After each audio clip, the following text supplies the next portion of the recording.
सभी साथियों को गुड मॉर्निंग, नमस्ते, राम राम। आप सभी का बहुत बहुत स्वागत है हमारे YouTube channel total mega star पर। Thank you. तो शुरू करते हैं। आज हम मैथ में पढ़ेंगे एचसीएफ और एलसीएम यानी मैसेप है और लेसेप है। ये टॉपिक एग्ज़ाम की दृष्टि से वेरी इंपॉर्टेंट है, हमेशा प्रश्न पूछे जाते हैं इसमें, तो थोड़ा सा ध्यान से पढ़ेंगे। मुश्किल नहीं है, बिल्कुल आसान है। तो शुरू करते हैं। सबसे पहले एग्जाम्पल नंबर 1।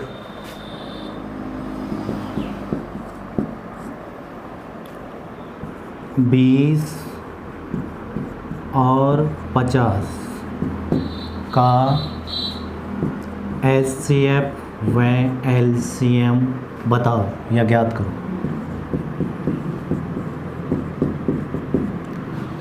पहला टाइप का प्रश्न बनता है इसमें 20 और 50 का एचसीएफ और एलसीएम ज्ञात करो। ऐसे सवालों को हल करने के लिए हमें क्या करना पड़ता है, 20 के अभाज्य गुणनखंड करेंगे, उसके बाद 50 के अभाज्य गुणनखंड करेंगे और हम देखेंगे कि इसमें एचसीएफ कौन सी संख्या होगी और एलसीएम कौन सी संख्या होगी। तो एचसीएफ के लिए हमें एक बात ध्यान रखनी है, एचसीएफ वह संख्या होती है जो सभी में कॉमन होनी चाहिए, यानी जो सभी पदों में होनी चाहिए। 2 पद है तो दोनों में होनी चाहिए, 3 पद है तो तीनों में होनी चाहिए। पहली शर्त सभी में होनी चाहिए, यानी सभी पदों में वो होनी चाहिए, ऐसी संख्या को शामिल करेंगे। नंबर 2, दूसरी शर्त है कि कम से कम यानी छोटी से छोटी घात हम लेते हैं, छोटी से छोटी घात लेंगे और ऐसी संख्या को शामिल करेंगे जो दोनों पदों में हो, और यदि 3 संख्याएँ हैं तो तीनों पदों में होनी चाहिए। इसके बाद एलसीएम में हम क्या करेंगे, एलसीएम में सभी संख्याओं को शामिल करेंगे। पहले पद में है, दूसरे में नहीं है तो भी लेंगे, साथ साथ बड़ी से बड़ी घात लेंगे। तो एचसीएफ के लिए छोटी से छोटी घात ध्यान रखनी है हमें, एचसीएफ के लिए छोटी घात, एलसीएम के लिए बड़ी घात लेनी है। एलसीएम में प्रत्येक संख्या को शामिल किया जाता है, जबकि एचसीएफ में केवल उन्हीं संख्या को शामिल किया जाता है जो सभी में कॉमन होती हैं। छोटी घात एचसीएफ, बड़ी घात एलसीएम, ध्यान रखना है। तो यहाँ पे सबसे पहले तो हमें एचसीएफ ज्ञात करना हो या एलसीएम ज्ञात करना हो, अभाज्य गुणनखंड करेंगे। जितनी भी संख्या दे रखी है, 2 संख्याएं हैं तो दोनों का अभाज्य गुणनखंड कर लेंगे, 3 संख्याएं हैं तो तीनों का अलग अलग अभाज्य गुणनखंड कर लेंगे। उसके बाद एचसीएफ बता देंगे और एलसीएम भी बता देंगे। इस प्रकार के प्रश्न में कई बार ऐसे पूछा जाता है, अकेला एचसीएफ भी पूछ सकता है और अकेला एलसीएम भी पूछ सकता है, या दोनों भी ज्ञात करवा सकता है। तो हम देख लेते हैं यहाँ पे दोनों ही। तो सबसे पहले हम क्या करेंगे, 20 के अभाज्य गुणनखंड करेंगे। 20 के अभाज्य गुणनखंड करने पर सबसे पहले हम 20 के अभाज्य गुणनखंड करेंगे और जो भी अभाज्य गुणनखंड प्राप्त होंगे वो यहाँ पे हम लिख देंगे और ये रब कार्य में करेंगे, कहीं भी अलग से करेंगे हम 20 के अभाज्य गुणनखंड। ये रब कार्य होगा हमारा और जो अभाज्य गुणनखंड प्राप्त होंगे वो डायरेक्ट यहाँ पे हम लिखेंगे। तो सबसे पहले हम 2 का भाग दे रहे हैं, 2 का भाग 20 में जाएगा 10 बार, फिर 2 का चला जाएगा 5 बार, फिर 5 का जाएगा कितनी बार, 1 बार। अभाज्य गुणनखंड करते वक्त इस बात का ध्यान रखना है कि हम अभाज्य गुणनखंड कर रहे हैं तो अभाज्य संख्याओं का भाग देना है इसमें। जैसे सबसे पहले 2 का नहीं जाएगा तो 3 का नहीं जाता है तो 5 का देंगे डायरेक्ट, 4 का देने की ज़रूरत नहीं है क्योंकि अभाज्य संख्याओं का भाग दिया जाता है। अभाज्य संख्याएं जिनमें स्वयं के अतिरिक्त किसी अन्य संख्या का भाग नहीं जाता है अभाज्य संख्याएं कहलाती हैं। जिसमें स्वयं के अतिरिक्त किसी अन्य संख्या का भाग नहीं जाए, यानी जिसके टुकड़े करना संभव नहीं हो, तो वो कहलाती हैं अभाज्य संख्याएं कहलाती हैं। तो यहाँ पे अभाज्य संख्याएं 2, 3, 5, 7, 11, 13। सबसे पहले 2 का देंगे, 2 का नहीं जाएगा तो फिर 3 का देंगे, 3 के बाद 4 का देने की हमें ज़रूरत नहीं है, 5 का देंगे, 5 के बाद 7 का देंगे, 7 के बाद 11 का, 11 के बाद 13 का, 13 के बाद 17 का, 17 के बाद 23 का। इस तरह से हम भाग देंगे, यानी अभाज्य गुणनखंड कर रहे हैं तो अभाज्य संख्याओं का यहाँ पे भाग देते हैं। तो इसमें 2 का भाग जा रहा था, 20 में 10 बार गया, फिर 2 का चला गया 5 बार, अब 5 में 5 का जाएगा 1 बार। तो ये हमारे अभाज्य गुणनखंड हो गए। तो अभाज्य गुणनखंड कौन कौन से हो गए, 2 गुणा 5। अब हमें एक काम और करना है, इसको घात के रूप में यदि लिख सकते हैं तो एक स्टेप और बढ़ाएंगे, घात के रूप में लिखेंगे। तो यहाँ पे देखते हैं, देखो ये 2 कितनी बार आ रहा है, 2 बार, तो 2 की घात हो गई 2, यानी 2 की पावर 2, 5 की घात 1, यानी 5 अकेला है तो 5 की घात 1 लिख दो या सिर्फ 5 लिख दो। तो ये काम हो गया हमारा, 20 के अभाज्य गुणनखंड हमने कर लिए। अब इसी तरह से हम क्या करेंगे, और दूसरी संख्या कौन सी है, 50, तो 50 के अभाज्य गुणनखंड करेंगे। यहाँ पे 50 के अभाज्य गुणनखंड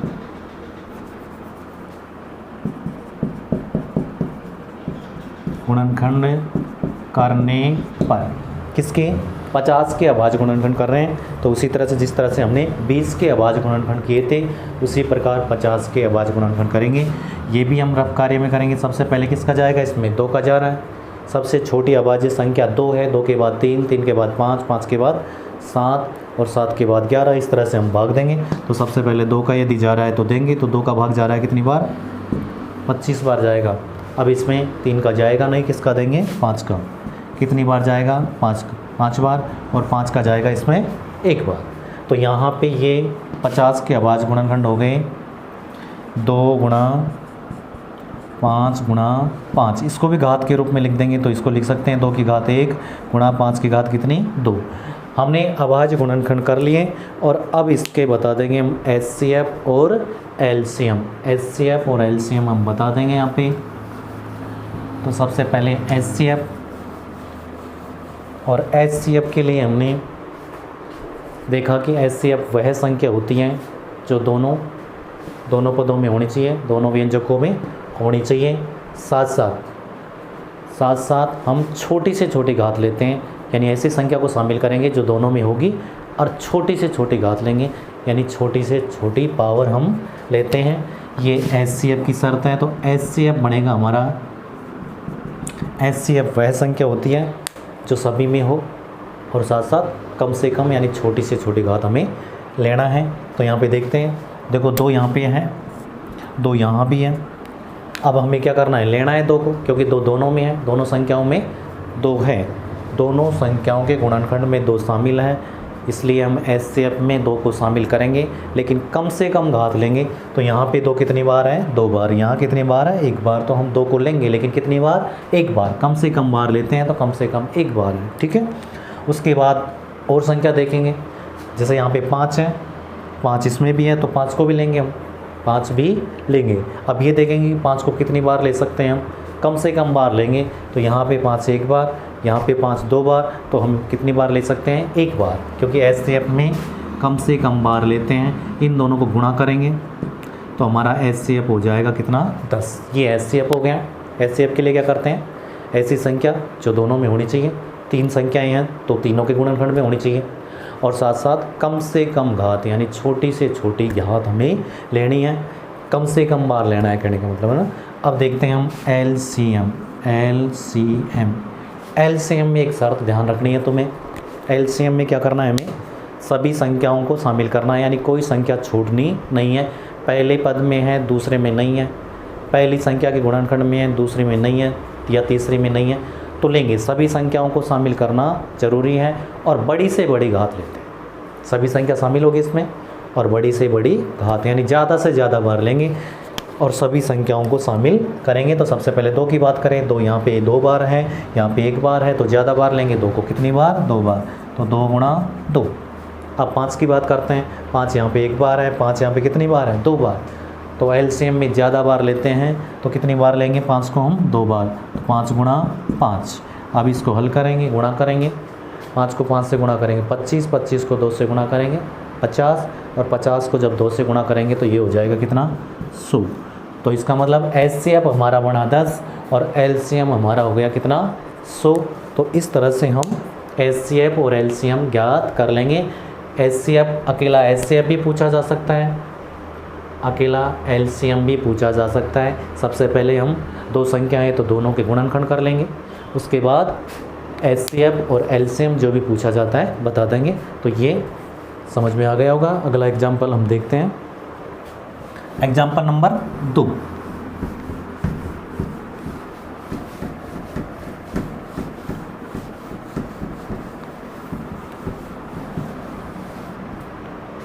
एग्जाम्पल नंबर 2,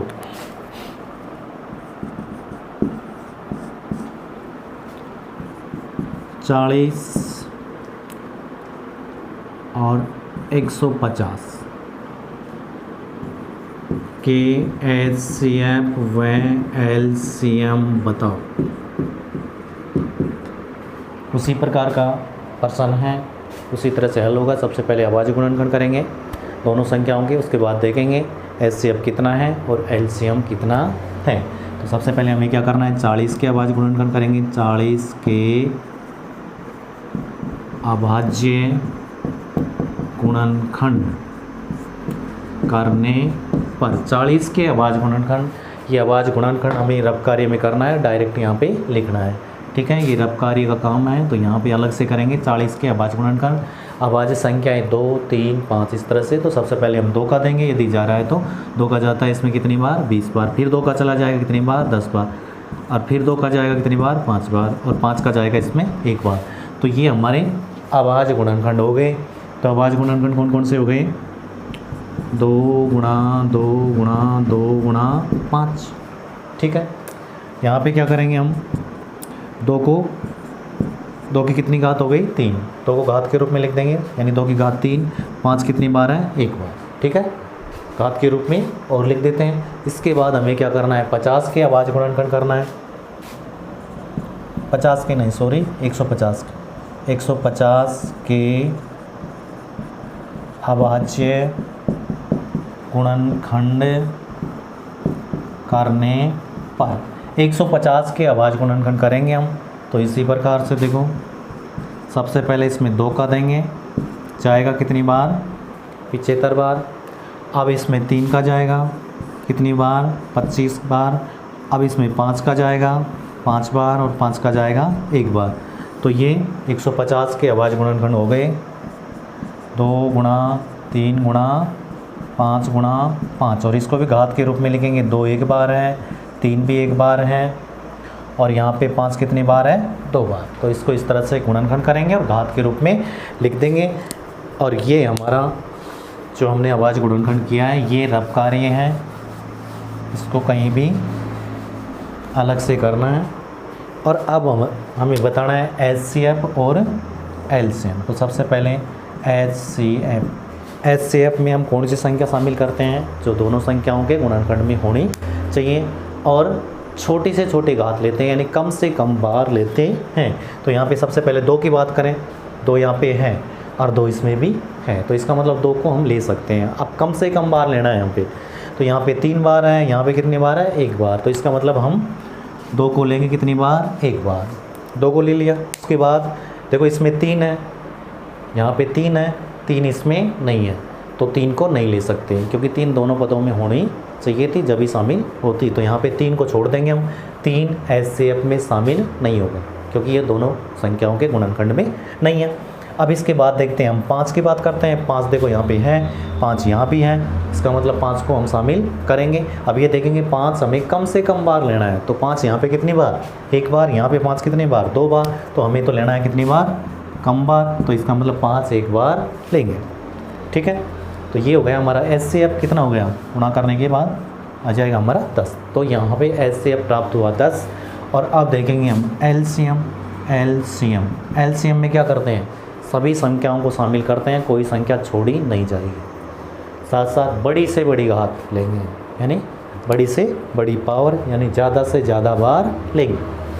तो देखो 2 से शुरू करते हैं हम। 2 यहाँ पे कितना है, 3।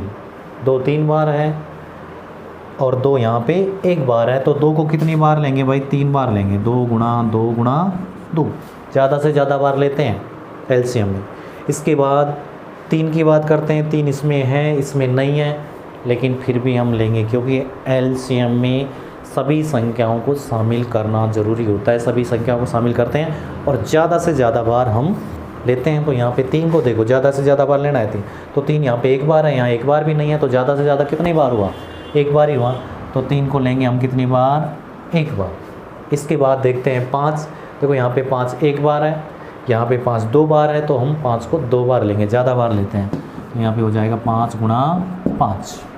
ठीक है, अब इसको हम क्या करेंगे, गुणा कर लेंगे और हमारे LCM प्राप्त हो जाएंगे। तो गुणा करते हैं, देखो 5 को 5 से गुणा करेंगे 25, 25 को 3 से गुणा करेंगे 75, 75 को 2 से गुणा करेंगे तो 150, 150 को 2 से गुणा करेंगे तो 300, और 300 को 2 से गुणा करेंगे तो 600। तो इसका मतलब इसके आंसर बढ़ेंगे कितने, 600। तो ये हो गए 600, और यहाँ पे HCF कितना हुआ, 10। तो HCF और LCM हमने इसका प्राप्त कर लिया। तो एक एग्जाम्पल तो इस प्रकार का पूछा जाता है, हमेशा इस तरह का प्रश्न पूछा जाता है। और अब देखते हैं हम, जैसे मान लीजिए 3 संख्याएं हों, यहाँ पे 2 संख्याओं का एग्जाम्पल हमने देखा, इसकी जगह 3 संख्याएं भी हो सकती हैं। तो उसको भी हम क्या करेंगे, सबसे पहले पहली संख्या के गुणनखंड कर लेंगे, दूसरी संख्या के गुणनखंड कर लेंगे और तीसरी संख्या के गुणनखंड कर लेंगे। उसके बाद हम HCF के लिए तीनों में देखेंगे, ऐसी संख्या शामिल करेंगे जो तीनों के गुणनखंड में हो। और LCM के लिए तो हम सभी संख्याओं को शामिल करते हैं और बड़ी से बड़ी घात लेते हैं। तो यहाँ पे 3 संख्याओं के एग्जाम्पल देख लेते हैं हम।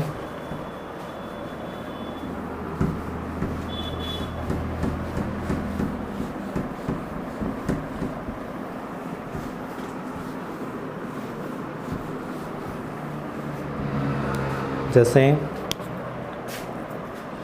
एग्जाम्पल नंबर 3, 10, 25,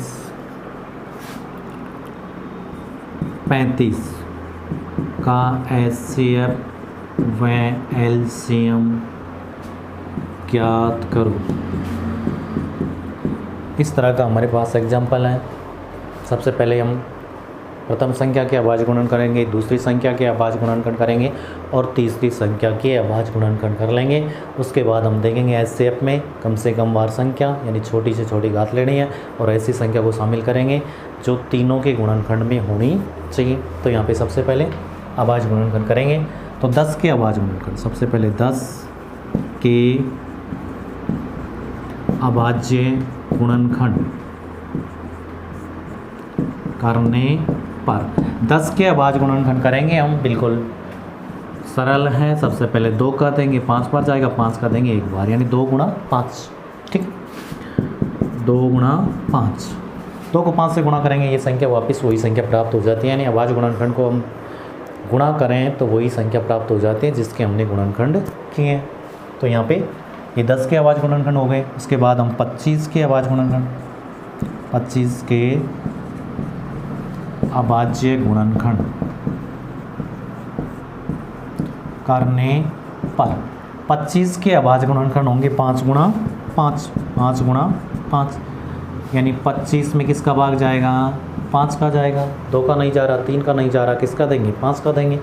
5 का जाएगा 5 का 5 बार और इसमें जाएगा 1 बार, तो 5 गुणा 5, 5 गुणा 5 इसके अभाज्य गुणनखंड हो गए। इसको घात के रूप में लिख सकते हैं। 5 की घात कितनी, 2। तो ये हो गई 5 की घात 2। एक संख्या हो रहा है 35 के अभाज्य गुणनखंड और हमें करने हैं। तो सबसे पहले यहाँ पे लिखेंगे 35 के अभाज्य गुणनखंड करने पर 35 के अभाज्य गुणनखंड करके देखेंगे। देखो यहाँ पे 35 में भाग जाएगा किसका, सबसे पहले भाग जाएगा 5 का, क्योंकि 2 का नहीं जा रहा, 3 का नहीं जा रहा, किसका देंगे, 5 का। जाएगा कितनी बार, 7 बार, और बीच में 7 का ही जाएगा। ठीक है, तो 5 गुणा 7, इसको लिख सकते हैं 5 गुणा 7। अब इसको पावर के रूप में नहीं लिख सकते, घात के रूप में नहीं लिख सकते, क्योंकि 5 भी 1 बार है, 7 भी 1 बार है, 5 की घात भी 1 मानी जाएगी, 7 की घात भी 1 मानी जाएगी। और अब हम बताएंगे इसका HCF और LCM। बस इसमें एक बात का ध्यान रखना है कि हमारे सामने 3 संख्याएं हैं, 3 संख्याओं के गुणनखंड में से देखेंगे हम। HCF के लिए तीनों संख्याओं में देखेंगे ऐसी संख्या जो तीनों में हो और छोटी से छोटी यानी कम से कम बार हमें लेना है। तो सबसे पहले HCF बताएंगे इसका। HCF देखो, सबसे पहले 2 की बात करते हैं। यहाँ पे 2 पे है, 2 यहाँ पे है, यहाँ पे 2 नहीं है, छोड़ देंगे 2 को, नहीं ले सकते, आगे देखने की ज़रूरत ही नहीं है। ठीक है, क्योंकि तीनों में होना चाहिए 2, तीनों में होता 2 तो मैं 2 को शामिल कर लेता, तो 2 यहाँ पे शामिल नहीं होगा। उसके बाद 5 की बात करते हैं। 5 यहाँ पे हैं, यहाँ भी 5 हैं और 5 यहाँ भी है। इसका मतलब 5 को शामिल किया जाएगा HCF में, 5 शामिल होगा। अब 5 को हम कम से कम बार लेंगे, तो देखते हैं 5 यहाँ पे कितनी बार, 1 बार, यहाँ पे कितनी बार, 2 बार, यहाँ पे कितनी बार, 1 बार, तो कम से कम कितनी बार, 1 बार, है ना। तो हम 5 को ले लेंगे 1 बार। इसके अलावा 7 की बात करते हैं। 7 यहाँ पे है, यहाँ नहीं है, यहाँ भी नहीं है, सभी में होना चाहिए था, नहीं लेंगे, 7 को भी छोड़ देंगे।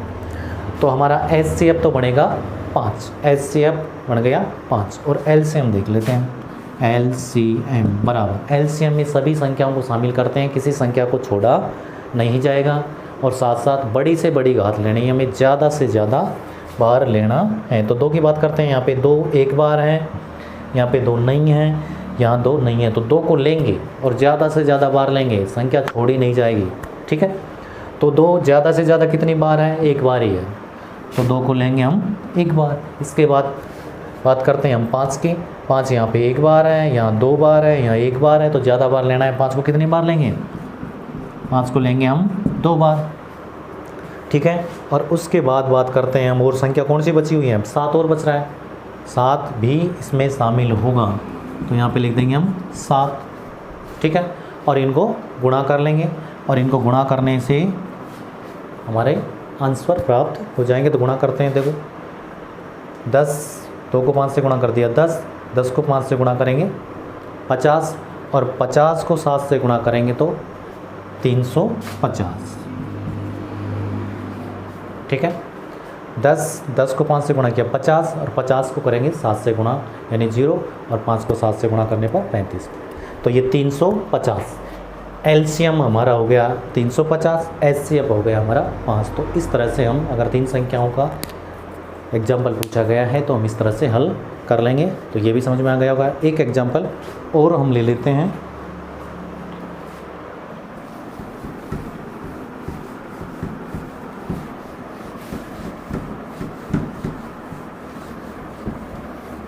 Example number 4।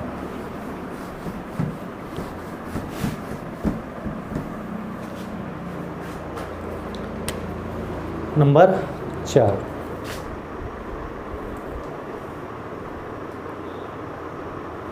Okay, thank you. तो यहाँ पे एग्जाम्पल नंबर 4 देखेंगे हम। इस तरह का भी क्वेश्चन हो सकता है, जैसे मान लीजिए 13, 17 और उसके बाद दे दें यहाँ पे 26, 13, 17, 26 का HCF व LCM बताओ। तो यहाँ पे 3 संख्या हैं, तीनों के अलग अलग गुणनखंड करेंगे, उसके बाद देखेंगे HCF कितना है और LCM कितना है। तो यहाँ सबसे पहले 13 के अभाज्य गुणनखंड करने पर 13 के अभाज्य गुणनखंड करेंगे।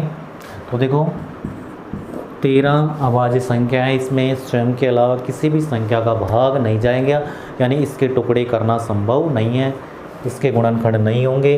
तो इसको हम क्या लिख सकते हैं, 13 गुणा 1 लिख सकते हैं, क्योंकि 13 गुणा 1 यानी 13, 13 को 1 से गुणा करने पर 13 ही आएगा, तो इसको लिख सकते हैं हम 13 गुणा 1। उसके बाद लिखेंगे 17, 17 के अभाज्य गुणनखंड, अभाज्य गुणनखंड करने पर 17 के अभाज्य गुणनखंड देखते हैं हम, तो ये हो जाएगा, ये भी अभाज्य संख्या है, इसको भी लिख देंगे 17 गुणा 1, यानी 17 में भी 17 के अलावा किसी भी संख्या का भाग नहीं जाता है, तो ये 17 गुणा 1 लिख सकते हैं इसको। इसके बाद एक और संख्या बची हमारी 26, तो यहाँ लिखेंगे 26 के अभाज्य गुणनखंड करने पर 26 के अभाज्य गुणनखंड करेंगे, तो यहाँ पे देखो 26 में 2 का भाग जाएगा कितनी बार, 13 बार, और अब इसमें 13 का ही जाएगा, तो लिख सकते हैं हम 2 गुणा 13। तो इसको लिखेंगे 2 गुणा 13। अब इसको भी घात के रूप में नहीं लिख सकते, तो यहाँ पे हमने सभी के अभाज्य गुणनखंड कर लिए, और अब बता देंगे हम इसके HCF और LCM। तो सबसे पहले हम HCF की शर्त क्या है, ऐसी संख्या को शामिल करेंगे जो तीनों के गुणनखंड में होनी चाहिए, यानी कॉमन होनी चाहिए, और साथ साथ कम से कम बार लेंगे। ठीक है, एलसीएम में ज़्यादा से ज़्यादा बार लेते हैं और सभी संख्याओं को शामिल करते हैं। तो सबसे पहले हम देखते हैं HCF। तो HCF के लिए हमें कौन सी संख्या लेनी है, जो सभी में हो और छोटी से छोटी घात को शामिल करेंगे। तो यहाँ पे देखो 13 यहाँ पे हैं, 17 यहाँ पे हैं, 13 यहाँ पे हैं। तो जैसे 13 यहाँ है, इसमें नहीं है, इसमें है, तो इसका मतलब सभी में 13 नहीं है, तो 13 को नहीं ले सकते। 17 की बात करते हैं, 17 इसमें है, इसमें नहीं है, तो 17 को भी नहीं ले सकते। 2 की बात करते हैं, 2 इसमें है, इसमें नहीं है, इसमें नहीं है, तो 2 को भी नहीं ले सकते। तो यहाँ पे देखो कोई भी संख्या कॉमन नहीं है। तो ऐसी स्थिति में HCF क्या लिया जाएगा, ये ध्यान रखना है तुम्हें। ठीक है, जैसे यहाँ पे कोई भी कॉमन नहीं आ रहा, कोई भी संख्या कॉमन के रूप में नहीं आ रही है, ऐसी स्थिति में HCF 1 माना जाएगा। 0 मत लिख देना। ठीक है, HCF 1 होता है। यदि कोई भी संख्या कॉमन नहीं आ रही तो HCF कितना होगा, 1 होगा। HCF लिखा जाएगा 1, क्योंकि 1 को किसी भी संख्या से गुणा करते हैं तो वही संख्या प्राप्त होती है। 1 तो सभी में कॉमन होता है। तो यदि कोई भी संख्या कॉमन नहीं आ रही है तो उसका HCF कितना माना जाएगा, 1 माना जाएगा। ये हमेशा ध्यान रखना। ठीक है, तो इसका HCF तो हो जाएगा कितना, 1। HCF बन गया 1। एक बार ऐसा प्रश्न पूछा भी गया था। इस तरह से कोई भी संख्या गुणनखंड के रूप में प्राप्त नहीं हो रही थी, यानी कॉमन के रूप में नहीं आ रही थी, तो ऐसी स्थिति में HCF बहुत से स्टूडेंट गलती कर जाते हैं। यहाँ पे देखते हैं, यहाँ पे तो कॉमन कोई संख्या नहीं है, यहाँ पे कोई संख्या कॉमन नहीं है, तो इसका मतलब वो क्या लिख देते हैं, 0 0 नहीं, 1 लिखा जाएगा। कितना लिखा जाएगा, 1। तो ठीक है, HCF हो गया। अब देख लेते हैं हम LCM में सभी संख्याओं को शामिल करेंगे। ठीक है, और ज़्यादा से ज़्यादा बार लेंगे। तो देख लेते हैं, यहाँ पे शुरू करते हैं। जैसे 13 है, 13 इसमें है, इसमें नहीं है, तो भी लेंगे, ज़्यादा से ज़्यादा बार लेंगे। तो 13 ज़्यादा से ज़्यादा 1 बार ही है। उसके बाद बात करते हैं हम 17 की। तो यहाँ पे गुणा 17 है ना, 17 को भी ले लेंगे। 17 1 बार ही है ज़्यादा से ज़्यादा। और इसके बाद एक संख्या और बच गई, कितना, 2। तो 2 को भी हम यहाँ पे शामिल कर लेंगे। और गुणा में 1 लिखना चाहें तो लिख दें, कोई फ़र्क नहीं पड़ेगा। ठीक है, तो यहाँ पे 13 आ गई। 13 1 बार ही था, 17 1 बार ही है ज़्यादा से ज़्यादा। और यहाँ पे 13 हमने पहले ही शामिल कर लिया, यहाँ से 2 भी ले लिया, तो प्रत्येक संख्या शामिल हो गई। यानी सभी संख्याओं को शामिल करते हैं और ज़्यादा से ज़्यादा बार हम लेते हैं। अब इनको